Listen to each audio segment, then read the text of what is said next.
This episode is sponsored by Elise Birth Control, the birth control for your regulatory feedback loop needs. Back to this Friday's episode on Can It Science. This week we're going to see if the 1987 film The Princess Bride, directed by Rob Reiner, can science. Specifically, if it can homeostasis. Please like, share, subscribe, and comment on what movies you would like to see if we could see if it can science every Friday at 9. Now we will let you pause the video here and go watch the movie The Princess Bride. And when you're done, come back and play the video and learn about how the movie The Princess Bride was really just a battle between the nervous system and the endocrine system. We will wait. Okay, let's jump right into it. So we know that the endocrine and nervous system, right? If not, the endocrine system generally regulates activities over a long duration of time, rather than right away while secreting hormones, unlike the nervous system that detects changes in external environments and controls as well as coordinates bodily activities that require rapid responses. Well, in the movie The Princess Bride, Princess Humperdinck is actually disguised as the endocrine system, considering that when Buttercup was first kidnapped, he was relatively slow in finding her and wasn't alone when doing it. Instead, he ordered around his subjects, telling them what to do and how to help him. Kind of reminds me of how the endocrine system is relatively slow and secretes hormones that help the body function. And if Prince Humperdinck is the endocrine system, this means that Westley is the nervous system, which makes sense considering that he found Buttercup first when she was kidnapped. He was so fast that even in the movie he had to say to Buttercup, "Ha, your pig fiance is so late. A few more steps and we'll be safe in the fire swamp." Well, you know what they say, the nervous system always gets the worm? Anyways, more about the nervous system. Since it detects changes in the external environment, it controls and coordinates bodily activities that require rapid responses, right? Just like Wesley's quick responses in the fire swamp. Remember when he picked up Buttercup, pulling her aside safely as the great spuns of flame suddenly shot up in the fire swamp? Well, he detected changes in the external environment by the slight noise that would flare up before the fire came out, and then he coordinated Buttercup's body by moving her away, keeping her safe. And how about when Buttercup fell into the lightning sand and Wesley, quick thinking with the using of the vine as a rope, to go in and to go get her? Aww. If that doesn't convince you that Wesley was playing the role of the nervous system, I don't know what will. Continuing with the nervous system, that includes the sympathetic and the parasympathetic divisions. And if you don't know what that means, sympathetic is a fight, flight, or fright, which means that it prepares the body for stress and activated during exercise, excitement, and emergencies, which in this case, Wesley has a lot of. And parasympathetic means rest or digest. This returns the body to normal balance after adjustment to stress and is concerned with conserving energy, which Wesley has to do a lot of, am I right? In the movie, Wesley fences so many times it's hard to count. My favorite part was probably the time he was fencing Inigo Montoya, and he was moving like lightning, thrusting forward, slashing, all in almost a single moment without thinking, just moving to protect his body, which is kind of like the reflex arc, by the way, considering that his skill of fencing is all because of his magnificent nerve reflexes, and in order to do so, he was just fighting with fight, flight, or fright, his sympathetic division. Even though most times we saw Wesley in that state, towards the end of the movie, he was at rest or digest, if you can believe it, using his parasympathetic division, almost dying but not dying after being tortured in Count Rogan's suction torture machine. Wesley needed that time to conserve all the energy he needed in order to rescue Buttercup from her kind of sort of marriage, and that time he spent in his coma was his body returning to normal balance after the stress and torture that he received from the torture machine, giving our hero Wesley all the shine. Let's give our favorites Vizik and Inigo Montoya some time to shine. After all, they are playing the role of the somatic nerves. What are somatic nerves, you ask? Well, let me tell you. They're the types of voluntary neurons that we have some control over. And there are actually two types: sensory, in this case Inigo Montoya, is a sensory neuron since they report information to the brain. And if you remember right, in the beginning of the movie when they first kidnapped Buttercup, they were on a boat, and he was the only one and the first one who reported to Vizzini that, hey, we're actually being followed. He's supposedly the brain of the group. I don't see it. And that means physique is the motor neuron, which makes sense considering that the motor neuron controls all the muscle movement in the body. And if you're looking for this operation's muscle, physique is your guy, since he did all the heavy lifting, like carrying 3 people up the mountain, throwing up boulders at Wesley, and carrying around Wesley, a full-grown muscular man who was kind of dead. Let's go into more detail about the endocrine system now. First, the steaming hot juicy stuff, sex hormones.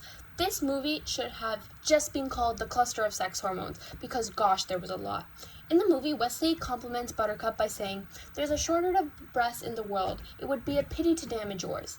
In this scene, Wesley is complimenting Buttercup's breasts, which as a result of the increase in estrogen, one of the female sex hormones from the negative feedback female reproductive loop, her breasts are actually gained fat tissue, which has caused her breasts to grow and perk up, hence explaining Wesley's abundance of attraction to them. Don't worry, there's more where that came from if you're not uncomfortable yet. One of the male sex hormones include testosterone. This hormone is produced by testes and has many functions such as maturation of sperm cells, development of secondary sexual characteristics such as hair, acne, deepening of voice, etc., all the good stuff, and increase in sex drive.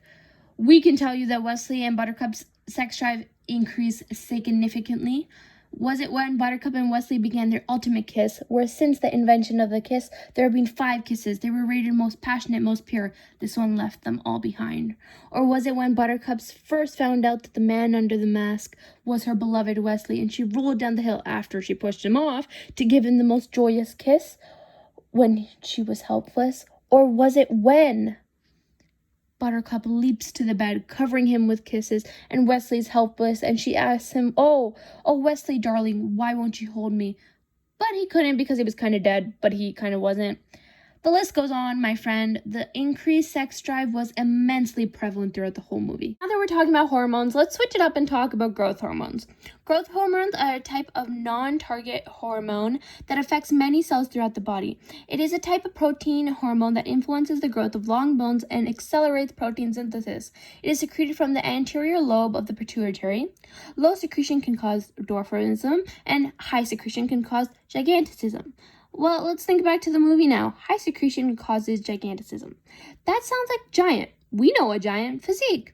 It is safe to assume that a giant, in the movie named Physique, had high secretion of growth hormones since birth, considering that his bones, his jaw, his forehead, fingers, and toes were extremely large.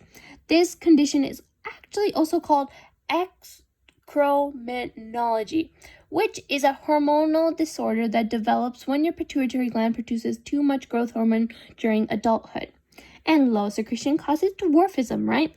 And it is safe to assume that Vizzini, the pretty short guy who's kind of supposed to be the brains, I didn't see it, supposedly the intellectual guy, I don't know, had low secretion of growth hormone since, considering birth, he was relatively smaller than all the other prominent male roles in the movie, including Inigo Montoya, Prince Humperdinck, and Wesley.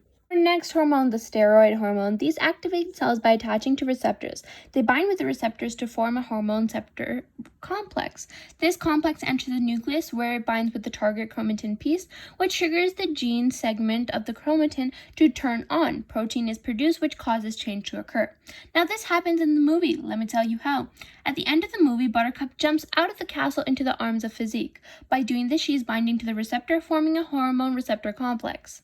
Next, this complex enters the nucleus where it binds with the target chromatin piece, which triggers the gene segment of the chromatin to turn on. This is when they both meet up with Wesley, the target chromatin piece, because that's who she wants to bind with. She triggers her freedom and her successful escape from her kind of marriage, and it turns on. Protein is produced, which causes change to occur. Now that she is with Wesley, she's far away from the castle, galloping on the horses, and she is now free from her Prince Humperdinck jail and is free to marry Wesley. Thought you heard it all about feedback loops in the nervous system segment, but no, we got one more loaded for you. The body temperature negative feedback loop. In the movie, when Buttercup is first kidnapped, she is in a boat at sea with Vizzini, Physique, and Inigo Montoya. And they're at sea, and another boat's following them. And in attempts to escape, she jumps out of the boat into the cold ocean waters and tries to swim to the other boat, but failed because of the crazy eel-infested waters. So she was just pulled back into the original boat, left to just shiver in the cold. When this was happening, Buttercup's body was actually going through a negative body temperature feedback loop. Her thermoreceptors detected a decrease in average body temperature that triggered the signal that was sent to her brain, specifically the hypothalamus in the brain. After the brain receives this input, it signals the body to start shivering, which helps generate heat, which then increases body temperature. The combined actions lead your body to warm up, again returning to average body temperature of 38 degrees Celsius. And this tells your brains via receptors to stop sending signal for shivering. Therefore, she was shivering, that warmed her up, then she wasn't shivering. As for funsies, our last connection to how we excrete waste, because when our poop and pee connection's never not funny or good. So when the body's no longer in need of something and they want to get rid of something, it secretes waste, uric acid, by urination. Well, something along the lines happens during the movie. Remember when Miracle Max said, "The king's stinking son fired me, and thank you for bringing up such a painful, sore subject." He was referring to how he was secreted waste from the town since all of a sudden Prince Humperdinck felt that he didn't need him anymore and literally urinated him out of the town, causing this to be a sore subject to bring up in front of Miracle Max. Now, to come to think of it, it sounds like how so many people lost their jobs or were laid off during the COVID-19 pandemic, and how it's a sore subject for them now, causing a lot of people's mental health to decay, distress, anxiety, or even depression. Wow, that must have been how Miracle Max was feeling. Thank you so much for listening, and comment below what you want us to watch next. Like, share, subscribe, and come back next week, Friday at 9.